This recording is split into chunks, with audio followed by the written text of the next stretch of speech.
Infertility and pregnancy loss are dreaded experiences for any adult hoping to start or expand a family. The emotional consequences can be brutal. The pain seems like it will last forever. But what often goes unrecognized is the toll that these experiences can take on one's marriage. In many instances, the spouse grieves the loss differently, creating a sense of distance from one another. One spouse might want to talk openly about the loss, whereas the other spouse wants to avoid all reminders of it. One spouse might want to do something to commemorate the unborn child, while their partner just wants to move on. If you're struggling with infertility or have recently experienced the loss, and you notice this sort of differences, you might even begin to wonder whether you truly know the person you married. You might feel as if your spouse is not supporting you during this time, or that you're going through this alone.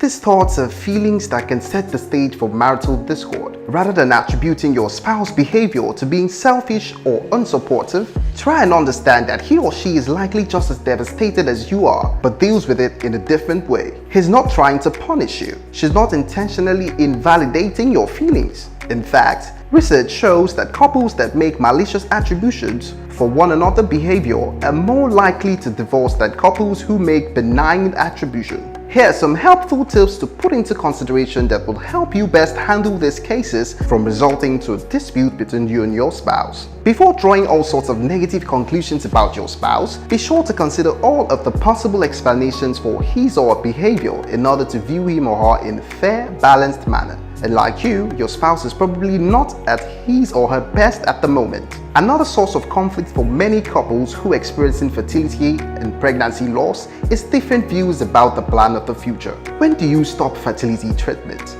Do you use a donor egg or donor sperm? Do you move towards adoption? And if so, will you proceed with a domestic or an international adoption? Are you willing to become foster parents? When faced with infertility and pregnancy loss, people often realize that they hold strong views about many of these issues, some of which might not have been clearly articulated until now. Trouble for the marriage occurs when one spouse wants to do everything possible to have children, but there are limits to what the other spouse is willing to agree to do. If this difference of opinion is not reconciled, the potential for resentment on the part of one of both spouses grows. Open, honest, and balanced communication about fertility challenges is absolutely essential. Commit to a shared vision about having children, about parenting, and about family in general. This shared vision can guide your decision about big issues. For example, whether to adopt a child, and it can also guide your everyday behavior to ensure that you are living your life consistent with your values.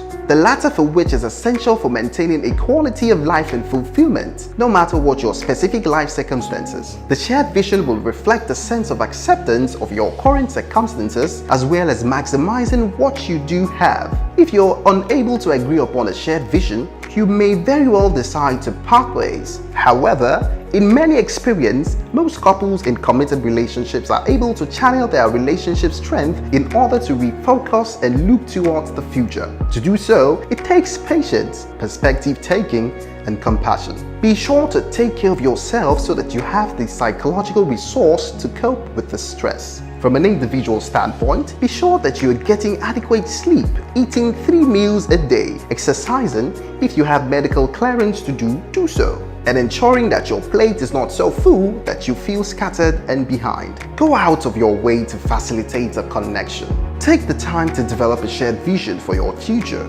with or without children. Doing so will maximize the meaning that the two of you will make of your life together. Join us again on another episode of Health and Homes TV as we give you more information on health and home management.